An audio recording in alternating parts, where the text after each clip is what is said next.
The room was an unassuming corner on the 13th floor of the Blackwood Grand Hotel. Its number, 1313, might have seemed like a playful jab at superstition, but the locals spoke of it in hushed tones, with glances over their shoulders. The room had been closed off for years, but tonight, someone was staying there. Amelia was a travel writer, skeptical by nature and drawn to the macabre. She had heard the rumors. Guests who stayed in room 1313 claimed to hear whispering walls, see fleeting shadows, and feel an overwhelming presence. Some never spoke of their experiences afterward, while others left abruptly, leaving all their belongings behind. She arrived late, the concierge hesitating only a moment too long before handing over the tarnished brass key. The hallway leading to 1313 felt colder, the patterned carpet beneath her boots seeming darker than the rest. She brushed off the unease as a draft and unlocked the door. The room was perfectly ordinary. A plush queen-sized bed dominated the center, flanked by matching nightstands. A heavy curtain hung over the single window, and a quaint armchair sat in the corner beside a modest writing desk. Still, the air felt wrong, thick, like stepping into a forgotten crypt. She set her suitcase down and unpacked her laptop. Determined to document her experience, Amelia typed notes about the atmosphere and how her own nerves might color her perception. But then, as she reread her words, she noticed something strange. An extra line had appeared on the screen, one she hadn't written. "Why did you come here?" Her heart quickened. She deleted the line, convincing herself it was a glitch, but a low chuckle rippled through the room as if the walls themselves were mocking her. She whipped around, her eyes scanning every corner, but nothing moved. The first real scare came just after midnight. She was lying in bed, the silence pressing heavy when she heard it. A faint knock, knock, knock. It wasn't at the door, but inside the walls. She froze, straining her ears, but the sound grew louder, more insistent. The rhythm was irregular, as if something or someone was trapped, desperate to escape. Amelia pressed her ear to the wall near the bed, holding her breath. The knocking stopped. A soft, rasping voice whispered, "You shouldn't have come." She bolted upright, adrenaline surging through her veins. Grabbing her phone, she turned on the flashlight and swept it across the room. Nothing.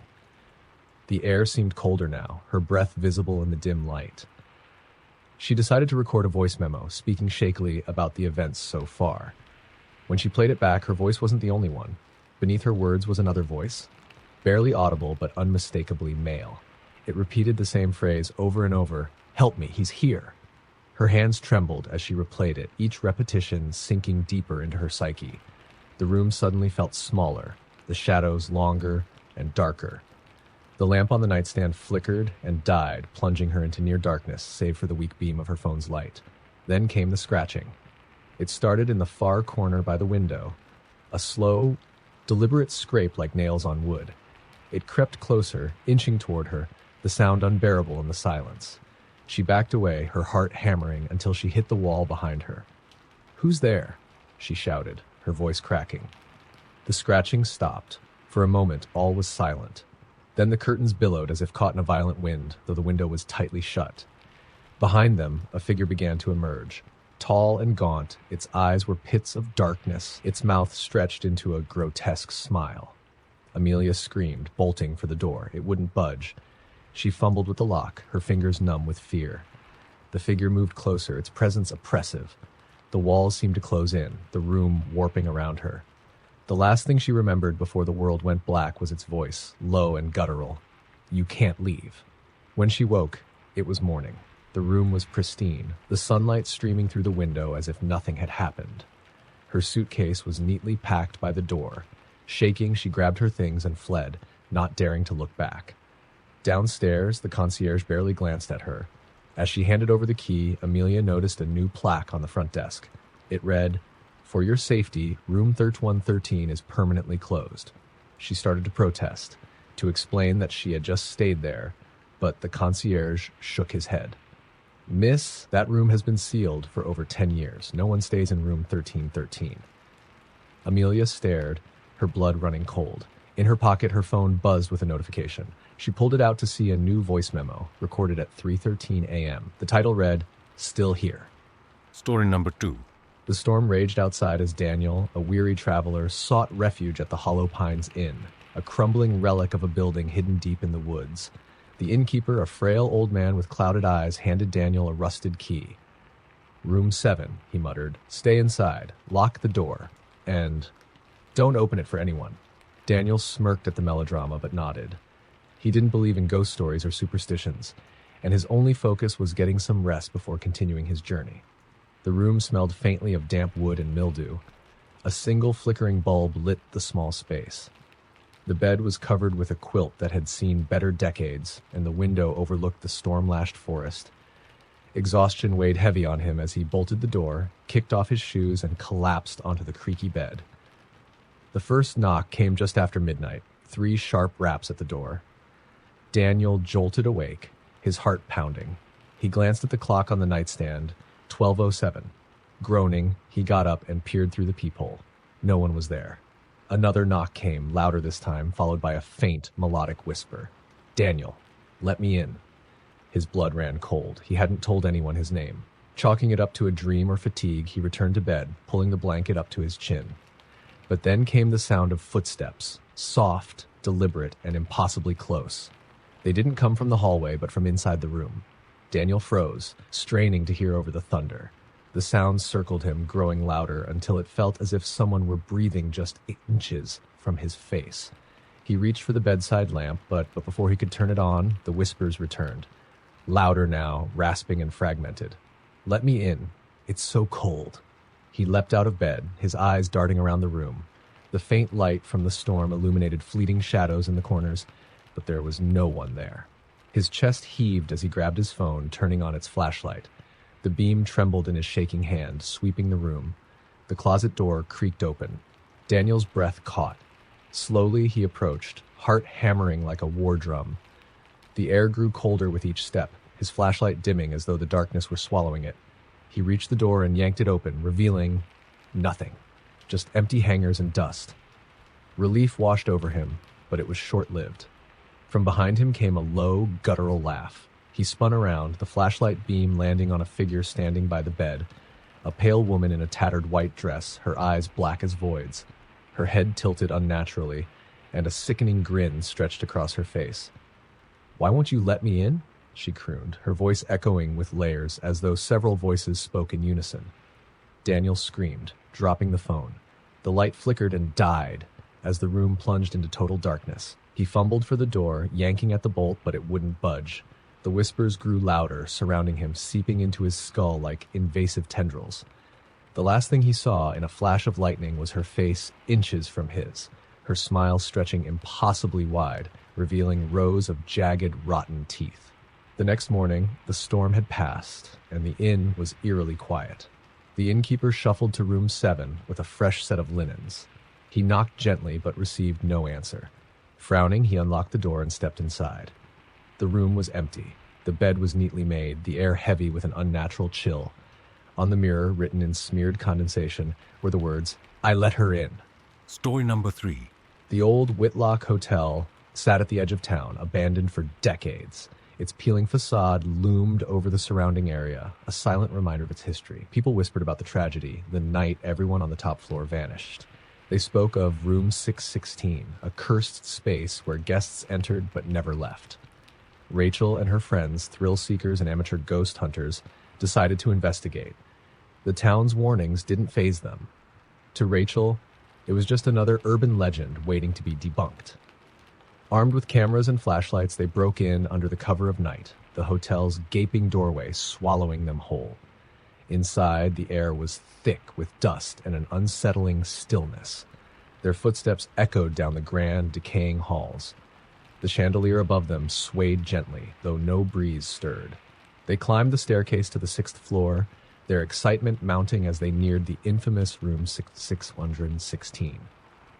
The door was different from the others. While the rest were cracked or hanging off their hinges, this one stood pristine, its brass handle gleaming unnaturally in the dim light. A faint, rhythmic tapping sounded from the other side. "Just the wind," Rachel said, though her voice lacked conviction. One of her friends, Eric, reached for the handle.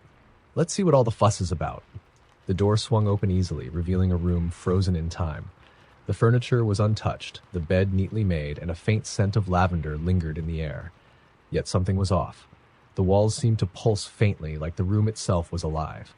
Rachel stepped inside, her friends hesitating at the threshold. She turned, grinning.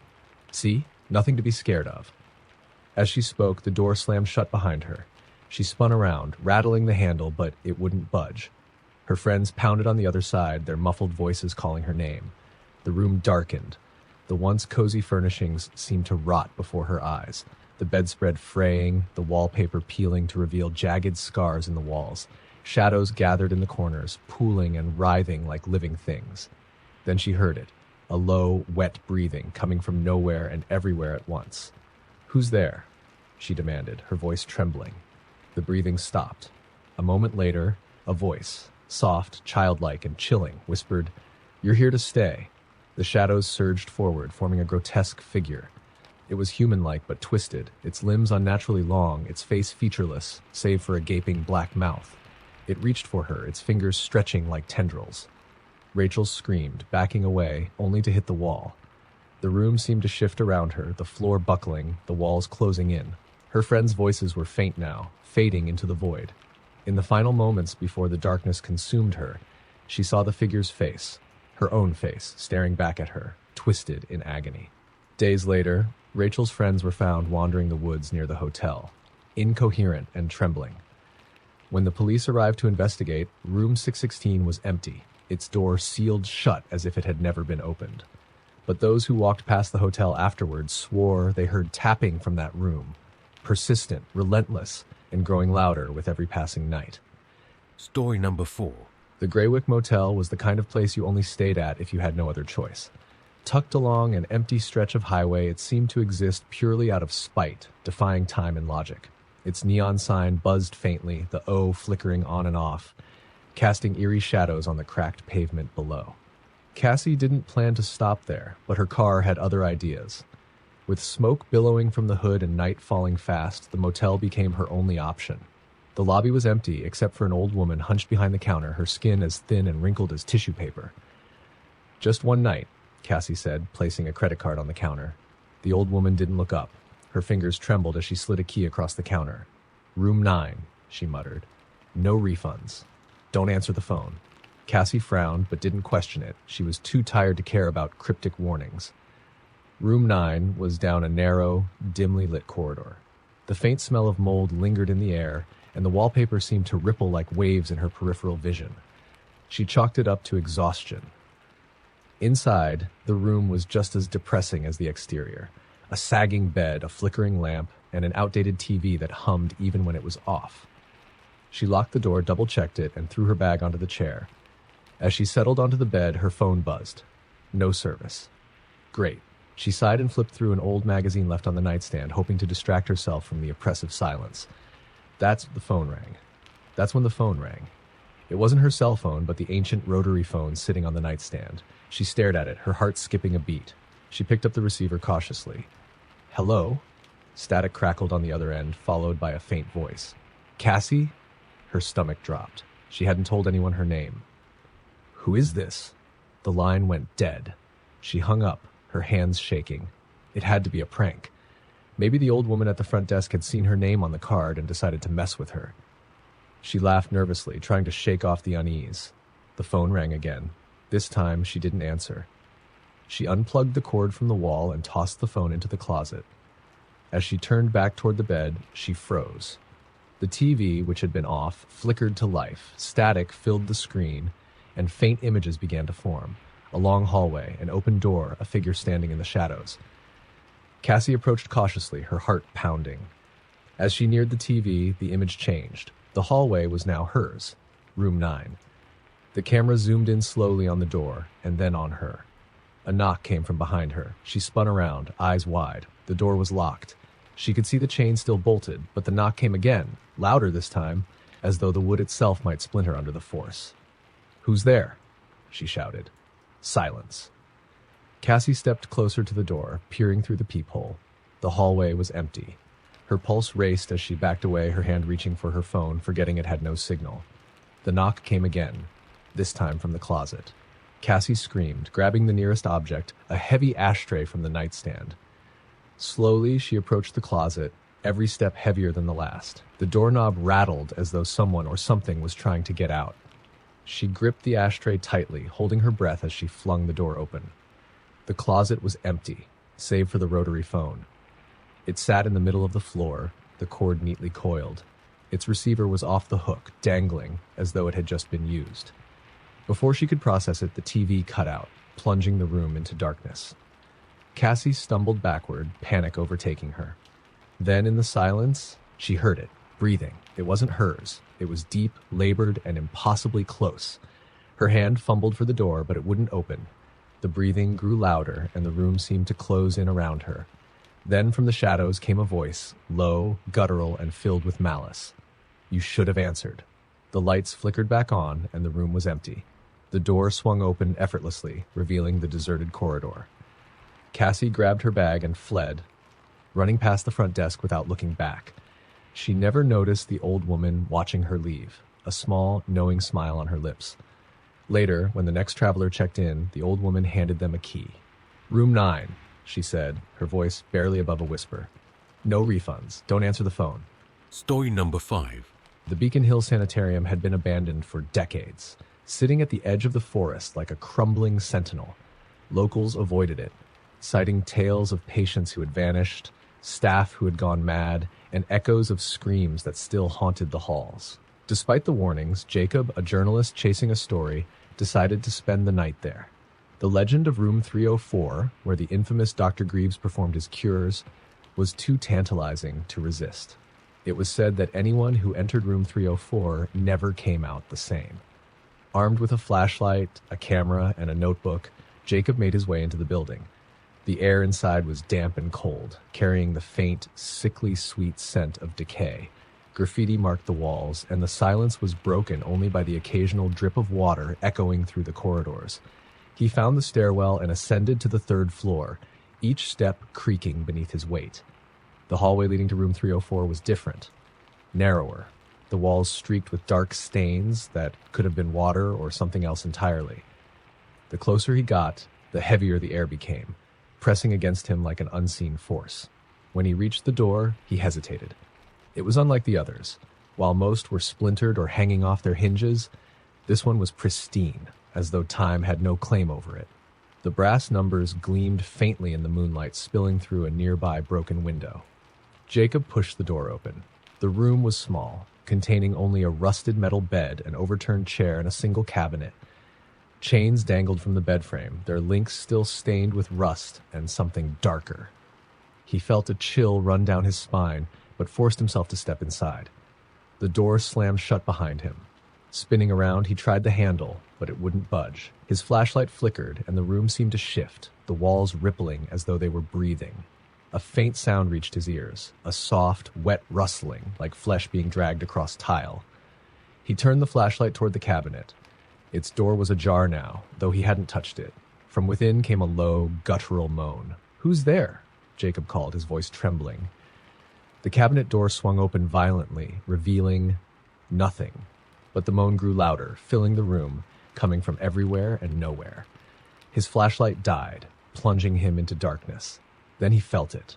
Cold, skeletal fingers brushing against his shoulder. He screamed, stumbling backward, only to hit the bed. The chains rattled, wrapping around his ankles with a life of their own. Panic surged as he thrashed, but the more he struggled, the tighter they grew. A voice, low and rasping, whispered in his ear, "You shouldn't have come." The walls began to bleed shadows, figures emerging from their depths. Patients with hollow eyes and gaping mouths, their limbs twisted and wrong. They surrounded him, their cold hands pulling him toward the bed. The last thing he saw before the darkness consumed him was a figure standing in the corner, a man in a blood-stained coat, his face obscured by shadow. Dr. Greaves. When the rescue team arrived the next morning, Jacob was gone. His camera lay on the bed, its lens shattered, and his notebook was open to a single hastily scrawled sentence. Room 304 is not empty. The team left quickly, but later, those who dared to examine the footage recovered from his camera saw something chilling. A final image of Jacob bound to the bed, his mouth open in a silent scream as shadowy hands dragged him into the void. Story number 6. The small village of Ashgrove had its share of dark secrets. but none as infamous as the story of the Bellevue boarding house. It was said that every 10 years, a guest would vanish from room 11 without a trace. The room would sit empty for weeks afterward, its door mysteriously locked until the landlady, Mrs. Holcomb, would quietly reopen it for rent. Eleanor didn't believe in such nonsense. She was just passing through and needed a place to stay for the night. The inn was cheap, and the landlady, though peculiar, seemed harmless. When she handed Eleanor the key to room 11, her wrinkled hand trembled slightly. "You'll want to keep the curtains drawn," Mrs. Holcomb said, avoiding Eleanor's gaze. "Why?" Eleanor asked, bemused. Mrs. Holcomb hesitated before whispering, "You don't want to see them." The words lingered in Eleanor's mind as she climbed the narrow stairs to the second floor. Room 11 was at the end of the hall. The air felt colder there, and the shadows seemed deeper, but she brushed off her unease. The room was modest. A bed, a wooden dresser, a nightstand with a small lamp. The single window faced the woods behind the boarding house. She crossed the room to draw the curtains, but curiosity got the better of her. She glanced outside. The woods were pitch black, except for a faint glow deep within the trees. She squinted, trying to make sense of it, but the longer she stared, the more the glow seemed to move, like something or someone was out there. A sudden knock at the door made her jump. She turned, her heart racing, but when she opened the door, the hallway was empty. Shaking her head, she muttered, "It's just my imagination," and locked the door. She climbed into bed, the unease from the day still gnawing at her. The lamp flickered once before steadying, casting long shadows on the walls. Just as she was about to drift off, she heard it, a faint tapping at the window. Tap, tap, tap. Her eyes flew open and her breath caught in her throat. The sound was deliberate, steady, and too precise to be a tree branch or the wind. She pulled the blanket tighter around her and squeezed her eyes shut. The tapping grew louder. Tap, tap, tap. Finally, she couldn't take it anymore. She bolted upright and turned toward the window. The curtain was still drawn, but the fabric rippled, as though something were pressing against it. She could see the faint outline of fingers dragging across the fabric. "Who's there?" she shouted, her voice breaking. The tapping stopped. For a long moment, the room was silent, save for the sound of her own ragged breathing. Then came the whisper. "Let us in." It was a chorus of voices, layered and distorted, each one more chilling than the last. They repeated the phrase over and over, growing louder, more insistent. The curtain began to bulge outward, as though something was trying to force its way inside. Eleanor screamed, grabbing the lamp and hurling it at the window. The glass shattered, but the voices didn't stop. Instead, they grew deafening, a cacophony of demands, as black skeletal hands reached through the broken pane. She stumbled back, her foot catching on the edge of the bed. The hands stretched further, impossibly long, their fingers curling and grasping at the air. From the darkness outside, figures began to emerge, shadowy, emaciated forms with glowing hollow eyes. In a final act of desperation, Eleanor flung open the door and ran down the hall. The walls seemed to warp around her, the corridor stretching endlessly. The air grew colder, heavier, and the whispers followed her, echoing in her ears. When Mrs. Holcomb found the room the next morning, the bed was empty.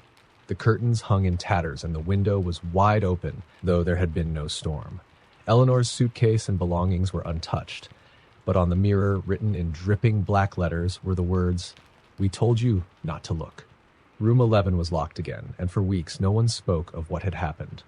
But every now and then, on quiet nights, guests claimed they could hear tapping on the windows, no matter which room they stayed in. Story number 7. The Blackwood Inn sat on the edge of a fog-choked lake, isolated from the nearest town by miles of twisting forest roads. Legend had it that the inn's room 6 was cursed, a portal to something beyond comprehension. The stories varied. Some spoke of guests who vanished, others of guests who left but were no longer human. Kara didn't believe in curses. She was a traveling photographer, chasing abandoned places and eerie folklore for her blog. When she heard about the Blackwood Inn, she booked room 6 without hesitation. The innkeeper, an elderly woman with watery blue eyes, hesitated as she handed Kara the key. "If you hear whispers," she warned softly, "don't answer. And whatever you do, don't look under the bed." Kara laughed it off and assured the woman she'd be fine. It wasn't her first haunted hotel, and she prided herself on being fearless. But as she climbed the creaking staircase to the second floor, a strange unease crept over her. Room 6 was unremarkable at first glance. A bed, a chair, a dresser, and a dusty mirror. The window faced the lake, its surface shrouded in mist. She unpacked her camera and began snapping photos, documenting the cracked walls and peeling wallpaper. As night fell, the room grew colder and the silence deepened. Kara sat on the bed, reviewing her photos. But something was off. In every picture, faint shapes hovered in the background. Blurred, shadowy figures that hadn't been there when she'd taken the shots. The first whisper came just after midnight. Kara. Her head snapped up, her heart pounding. The voice was faint, almost melodic, but unmistakable. She grabbed her phone to record, scanning the room with its light. There was no one there. Kara, come closer. It came again, softer this time, as if beckoning her. She clenched her fists, reminding herself it was probably her imagination or the wind. Still, her stomach twisted as the air grew heavy, pressing against her chest. The voice called again, this time from beneath the bed.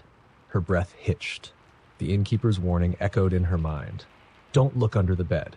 But curiosity gnawed at her. She leaned over the edge, her trembling hand holding the phone's light. The floor beneath the bed was pitch black, as if it absorbed the light entirely. But then 2 pinpricks of red appeared in the darkness, followed by a wide, jagged grin. The face, if it could be called that, was impossibly pale, its skin stretched tight over a skeletal frame. Kara, it whispered again, grinning wider.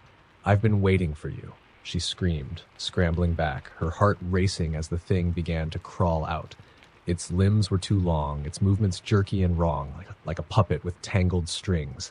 Its head tilted unnaturally as it dragged itself closer, its grin never faltering. Kara bolted for the door, yanking at the handle, but it wouldn't open. The whispers grew louder, multiplying, filling the room like a swarm of unseen voices. Stay with us. Stay forever. The creature was inches away now, its hollow eyes boring into hers. In a final act of desperation, Kara grabbed her camera and slammed it against the window, shattering the glass. Without thinking, she leapt through, falling 2 stories onto the muddy lakeshore below. She woke hours later, her body bruised and aching. The Blackwood Inn loomed above her, silent and foreboding. When she turned to look at the lake, she froze. The reflection in the water wasn't hers. It was the thing from under the bed, grinning up at her with those hollow, glowing eyes. She ran, leaving her camera and belongings behind. Weeks later, when she mustered the courage to review the few photos she'd uploaded to her cloud, her blood ran cold. In the final image, taken seconds before she broke the window, she saw herself in the background, standing by the bed, staring straight at the camera. Only her reflection was smiling, and it wasn't her smile. Story number 8. The Crooked Pines Motel was the last place anyone wanted to stay, but for Sarah, it was the only option. She was driving cross-country to escape the wreckage of her life, and when her car started sputtering in the middle of a desolate road, the dim neon sign of the motel appeared like an unwelcome beacon. The motel's lobby smelled of mildew and desperation. The desk clerk, a pale, gaunt man with sunken eyes, slid her the key to room 7 without a word. His hand lingered for a moment, and when she looked up, his cracked lips moved silently, forming words she couldn't hear. Before she could ask him to repeat himself, he turned and shuffled into the back room, leaving her alone. Room 7 was sparse and unsettlingly cold, despite the summer heat outside. The walls were stained with yellow streaks, and the bedspread looked older than Sarah herself. She tossed her bag onto the chair and fell into bed, too tired to care about the creepiness of the place. It wasn't until she turned off the light that she noticed the smell, faint at first, but unmistakable. Rot. It wafted through the room, growing stronger with every passing minute. She sat up, her nose wrinkling. Was something dead in the walls? Her phone's flashlight illuminated the room, but nothing seemed out of place. She checked under the bed, the dresser, even behind the curtains. Then, she saw it. The closet door was slightly ajar. She hadn't noticed it earlier, but now it seemed to beckon her, its darkness almost pulsing. The smell was stronger here, and the closer she got, the harder it became to breathe. Her flashlight quivered as she reached for the door. A soft scraping sound stopped her. It came from inside the closet, slow and deliberate, like nails dragging across wood. "Hello?" she called, her voice shaking. "Is someone there?" The scraping stopped. For a moment, the only sound was her pounding heart. Then came the whisper, "Come closer." Her blood ran cold. She staggered back, dropping her phone, its light spinning wildly across the room. The closet door creaked open further, revealing only darkness. Something stepped out. It wasn't human. Not entirely. Its body was hunched and skeletal, its skin stretched tight and mottled with patches of black decay, its head lolled to one side, the neck unnaturally long and twisted. But the worst part was its eyes, pits of infinite blackness, staring straight through her. "Leave," it rasped, its voice a guttural growl that echoed in her skull. "Before you stay too long." She didn't need to be told twice. Grabbing her keys and abandoning her bag, she bolted from the room. The hall seemed endless, and the air thickened around her as if the motel itself wanted to keep her there. When she finally burst outside, the neon sign flickered ominously, casting strange shadows across the parking lot. Her car roared to life as she sped away, not daring to look back. The next morning, Sarah stopped at a diner in the next town to calm her nerves. She told the waitress about the Crooked Pines Motel and the thing in room 7. The woman's face paled. "That motel burned down 30 years ago," she said. "Whole place went up in flames after some drifter killed the owner and hung himself in room 7. It's been nothing but ashes since." Sarah laughed nervously. "That's impossible. I was just there." The waitress shook her head. "You're not the first person to say that." Sarah didn't respond. She sat frozen as the waitress walked away. Her car keys trembled in her hand, and then from her bag, her new bag, purchased in the last town, came the faintest sound. Scrape, scrape, scrape. Story number 9. The Hollow Ridge rest stop was infamous among truckers and late-night travelers. Nestled deep in the woods, its flickering overhead lights and peeling paint gave it a sense of abandonment, though it remained open 24/7. Rumors swirled about people disappearing there, but it was often dismissed as urban legend. Erica was on a tight schedule, delivering supplies across state lines. She hadn't planned to stop, but a sudden wave of exhaustion forced her to pull over. The restroom sign glowed faintly in the darkness, and with no other options for miles, she decided to make a quick visit. The parking lot was eerily empty. Her boots echoed against the cracked asphalt as she approached the restroom building. The door creaked loudly when she pushed it open, revealing a dim, cold interior. The fluorescent lights buzzed and the smell of dampness clung to the air. As she stepped inside, she noticed something odd. There were no mirrors. The spaces where mirrors once hung were covered with scratched metal plates, dull and featureless. Uneasy but determined, Erica entered the nearest stall and shut the door. That's when she heard it. Faint whispers, like a distant conversation, though she was sure no one else was there. She strained to listen, but the words were indistinct, fragmented. Her heart quickened as the whispers grew louder, circling her like a swarm of bees. "Who's there?" she called out, her voice shaky. The restroom fell silent. Erica hurriedly finished and stepped out of the stall. She froze when she saw a shadow move across the far wall, though there was no one there to cast it. The whispers started again, this time from behind her. She spun around, her breath catching in her throat. One of the scratched metal plates now reflected her face. But it wasn't her face. The figure staring back had her features but twisted, a grotesque grin stretched too wide, and hollow black eyes that seemed to pierce into her soul. The reflection tilted its head and mouthed something she couldn't hear. Erica stumbled back, her eyes darting to the plate. The reflection didn't follow her movements. Instead, it pressed its hands against the surface, as if trying to push through.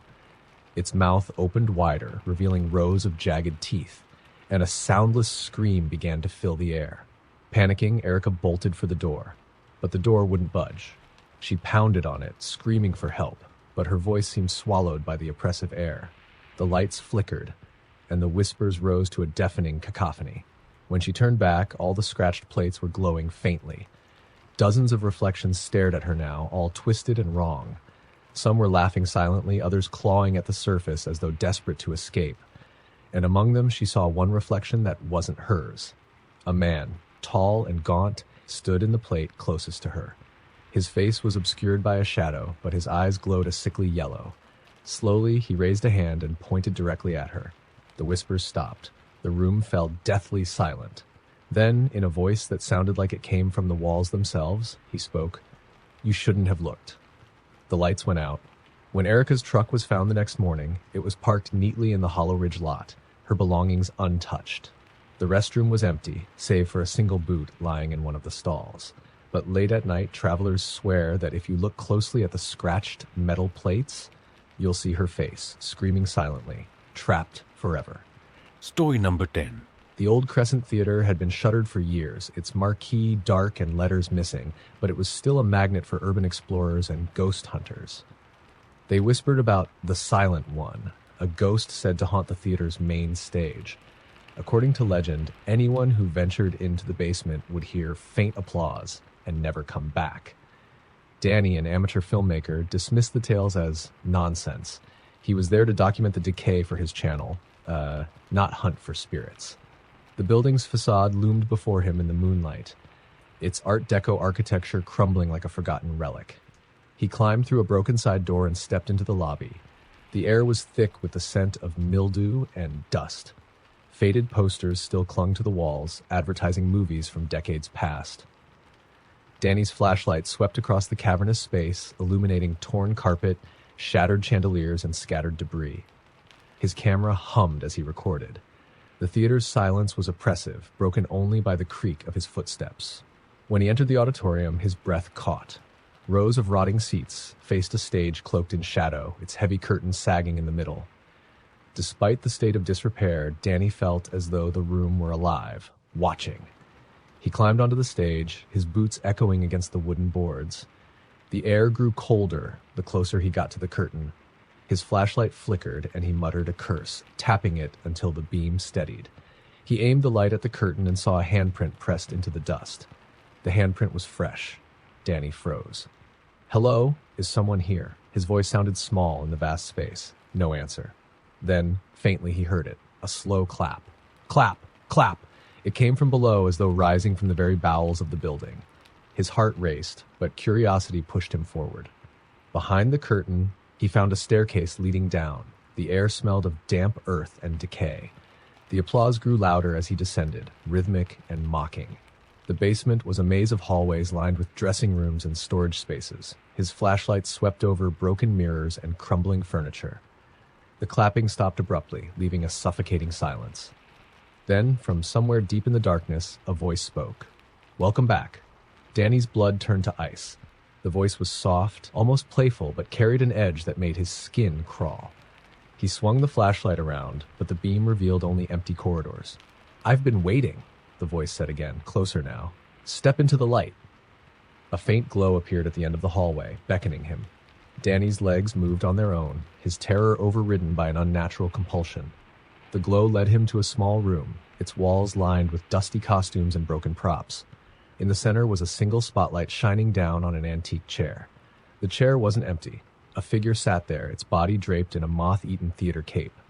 Its face was obscured by a cracked porcelain mask, half smiling, half snarling. The head tilted toward Danny, and the figure raised its gloved hands in slow applause. Clap! Clap! Clap! Danny stumbled back, his flashlight slipping from his grasp. The figure stood, its movements jerky and unnatural, like a marionette on invisible strings. It reached out, and Danny realized the mask wasn't cracked, it was splitting, revealing blackened flesh and teeth beneath. "Your performance begins now," it whispered, the voice distorted and inhuman. Danny screamed, turning to run, but the hallway behind him was gone. In its place was a vast, empty auditorium. Rows of seats stretched endlessly, each one occupied by shadowy figures, their heads all turned to face him. The spotlight followed Danny as he stumbled forward, his panicked breaths echoing in the cavernous space. The shadows began to clap, their movements slow and mechanical. The sound grew deafening, reverberating through his skull. He reached the stage and fell to his knees, clutching his ears. The figure loomed over him, its mask fully shattered now, revealing a grotesque, grinning visage. "You'll stay here," it rasped, its voice booming. "Forever." When Danny's friends searched for him days later, they found his camera abandoned on the stage. The footage was intact, but it ended abruptly, cutting to static as he screamed. The theater remains empty, its stage silent, except for the nights when passersby claimed to hear faint applause drifting on the wind.